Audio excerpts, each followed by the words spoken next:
Planet Zoo has been rated E10 Plus by the MSRB for crude humor, mild blood, and mild violence.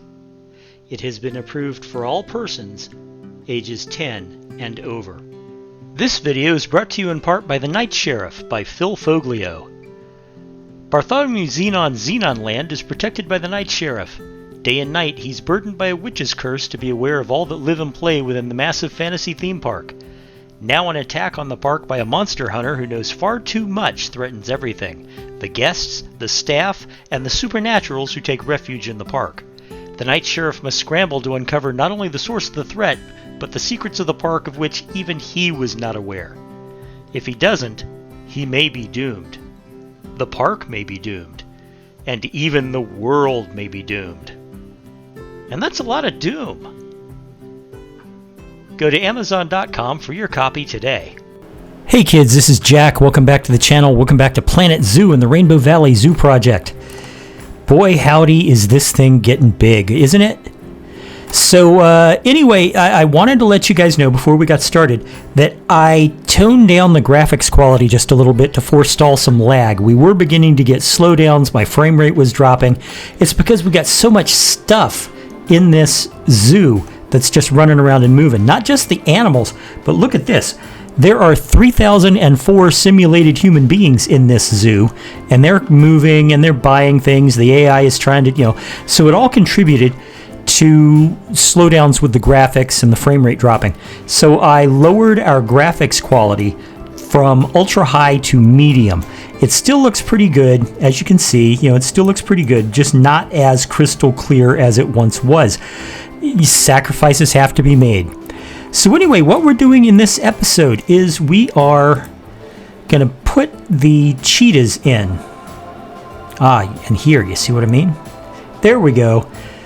Now, this is the cheetah. Everybody's familiar with cheetahs. We've all seen cheetahs on TV. We've probably seen them in the zoos. I know that my local zoos, one of the zoos over in Tampa has cheetahs.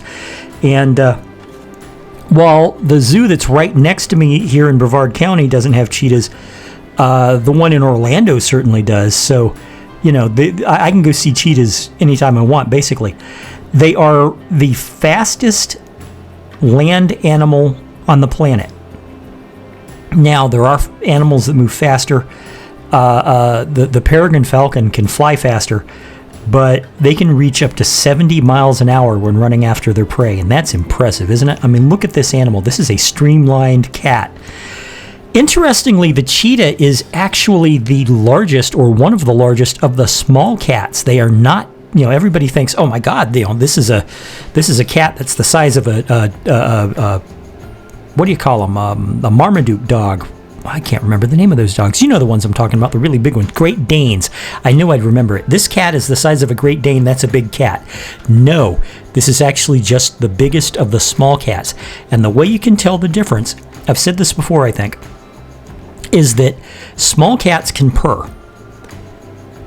Big cats roar, but they can't purr. Small cats can't actually roar. They can yowl. They can screech at you, but they can't actually give you a full-fledged roar. Cheetahs can't roar. They can howl, they can scream, but they can't roar. But what they can do is they can purr. Now, they are not endangered per se, but they are vulnerable because they've been suffering habitat loss. So it's probable that eventually they're going to become endangered, at least in the wild. Now, there's lots of them in zoos across the planet, so I don't think they're going to die out, but there you go. Anyway, let's look at what they need. What they need is 705 square meters of space. They don't require any climbing. They don't require any water. They can take a wide range of temperatures. As far as fences, they need grade 2, and they need at least 2 meters of height on the fence. They are grassland and desert animals found in Niger, Sudan, Ethiopia, Kenya, Tanzania, Namibia, and Botswana, which is Central and Southern Africa. You can also find them over here in Arabia. Isn't that interesting? I did not know originally that you could find them naturally in Asia. So let's see.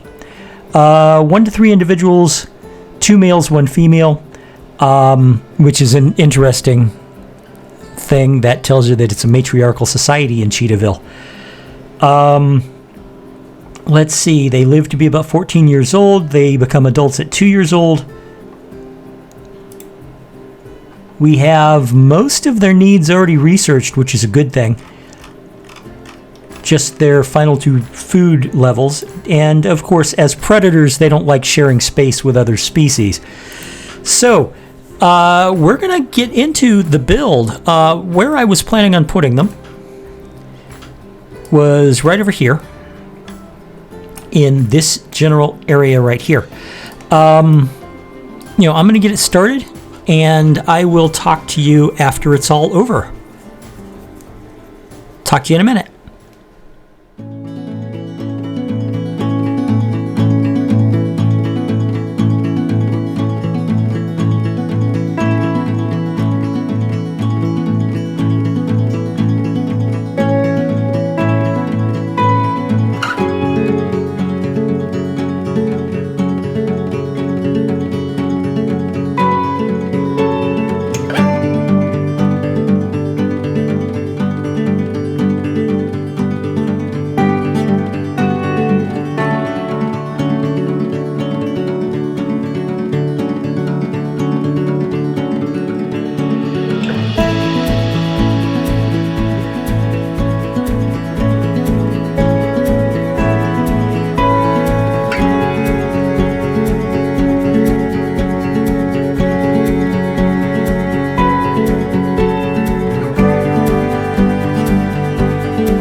So here it is, our finished habitat.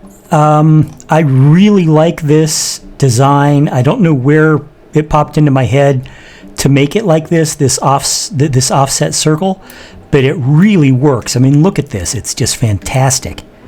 Lots of space for the cats. I got lots of shade trees in here. I got a pond in here. All the toys they could ever need. You know, if they want to run, they can run. There's enough space for them to run. The guests have great visibility while at the same time not being omnipresent for the cats, so they can hide if they want.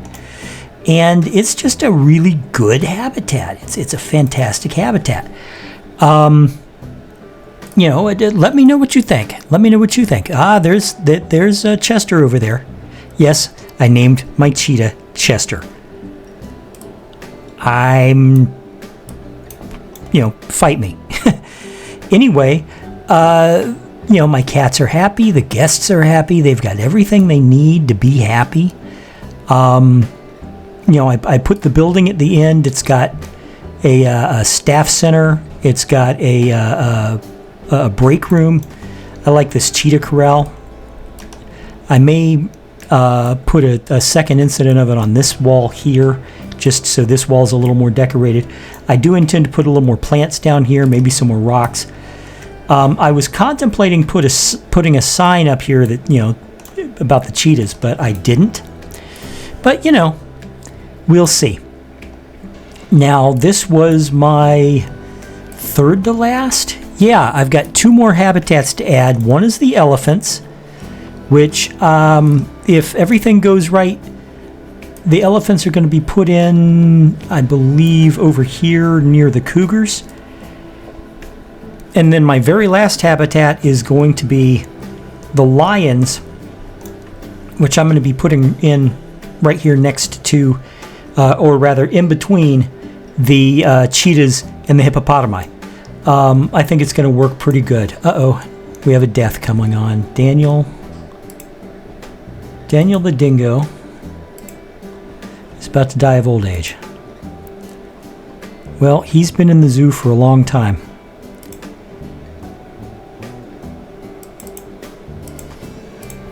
Let's get the vet going. And then, I know I'm almost done with this, but we will do what we need to. And let's see.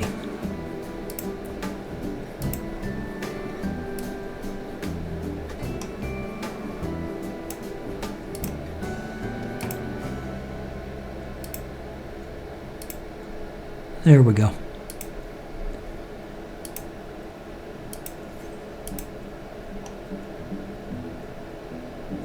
All right. With a little diversion to handle Daniel the dying dingo. Let me back this up again. Like I was saying, I'm going to be putting elephants in this area, right here. And we will be putting lions in here. And then that'll be it for the zoo. After that, it's just up to me to record a tour video, which I do plan on doing. And I'm looking forward to it, to be honest. Because this has been a very fun zoo. It's been a very fun zoo. I've enjoyed putting this one together. I don't know what makes this one, special to me, but I feel like this one was one of the best zoos I've ever put together. Let me know what you think about this. Let me know what you think about the zoo. Let me know what you think about the cheetah habitat, how everything's going. Did I mess up anywhere? Let me know that too. Anyway, guys, I'll see you in the next episode, which, like I said, is going to be the African savanna elephant, the next to the last habitat in this zoo. We're almost done with it. And yes, I already have the next project kind of planned out. If things go well, it's going to be a franchise zoo. And I'm looking forward to that too. I've got a lot of planning put into it. So, oh, listen, you hear the cheetah purr? That's so cool. So, guys, thank you very much for watching. I do appreciate it. Hit that like button if you enjoyed this. Subscribe if you haven't already, and as I've only said about 3 times so far, let me know what you think in the comments below. I do look forward to communicating with you. I will see you next time, guys. Bye-bye.